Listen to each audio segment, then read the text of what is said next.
Hello বন্ধুরা, আসসালামু আলাইকুম। আজ আপনাদের সাথে অন্যরকম একটা রেসিপি শেয়ার করব।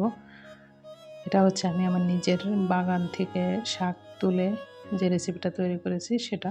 তো চলুন দেখে নিই পুরো রেসিপিটি। প্রথমে আমি হচ্ছে বাগান থেকে আমার বারান্দা, যে বাগান আমি করেছি বারান্দা বিলাস নাম দিয়েছি আমি, সেখান থেকে পুঁই শাক তুলে নিচ্ছি। তো দেখুন অনেক সুন্দর পুঁই শাক হয়েছে।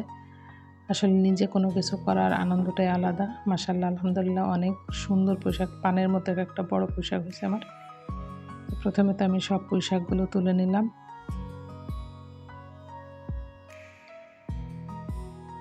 দেখবেন অনেকগুলো পোশাক হয়েছে। তো সব পোশাকগুলো আমি তুলে নিয়ে যে কয়েকটা ডাঁটাও আমি উপর থেকে কেটে দেবো, কারণ পোশাক নাকি যত কাটা হয় তত পুড়ি বের হয়।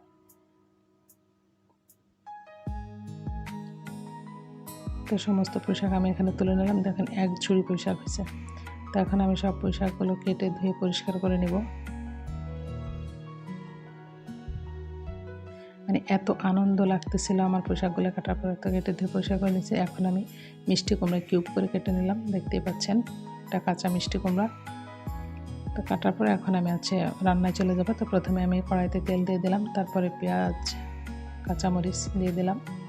দেওয়ার পরে একটুখানি এটা নরম হয়ে যাওয়ার পরে সামান্য আদা বাটা রসুন বাটা, কারণ এখানে বেশি মশলা দিলে ভালো লাগবে না, অল্প, যেহেতু আমি চিংড়ি মাছ দেবো। তো পরিমাণ মতো হলুদ গুঁড়ো, সামান্য একটু মরিচের গুঁড়ো দিয়েছি, পরিমাণ মতো লবণ দিয়ে তারপরে মশলাটা খুব ভালো করে কষালাম। আর আপনারা আমার রান্নায় যে রেসিপিগুলো দেখেন বা ভিডিও করে খেয়াল করে দেখবেন, আমি কিন্তু মশলাগুলো খুব সুন্দর করে কষাই। ঢাকনা দিয়ে ঢেকে আমি কষিয়ে নিই। আর কোনো রান্নাতে আমি ধনের গুঁড়া ব্যবহার করি না, কারণ আমি ধনের গুঁড়া খাই না। আমার বাসায় কেউই ধনিয়ার যে ফ্লেভারটা এটা পছন্দ করে না। তো মাছ দিয়ে সুন্দর করে কষিয়ে এরপরে মিষ্টি কুমড়ো দিয়ে দিলাম। তো মিষ্টি কুমড়ো দিয়ে একটু কষানোর পরে আমি পুঁই শাকগুলো দিয়ে দেবো।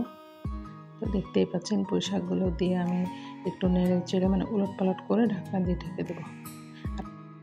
তো ঢাকনা দিয়ে ঢেকে আমি 3 থেকে 4 মিনিট রান্না করার পরে রেডি হয়ে যাবে, কারণ এটা নরম তরকারি, মাছ তো আগে আমি কষিয়ে নিছি। তো আশা করছি রেসিপিটা আপনাদের ভালো লেগেছে। ভালো লাগলে প্লিজ আমার চ্যানেলটাকে সাবস্ক্রাইব করবেন এবং ফেসবুক পেজে যারা দেখছেন অবশ্যই ফলো দিয়ে পেজের পাশে থাকবেন।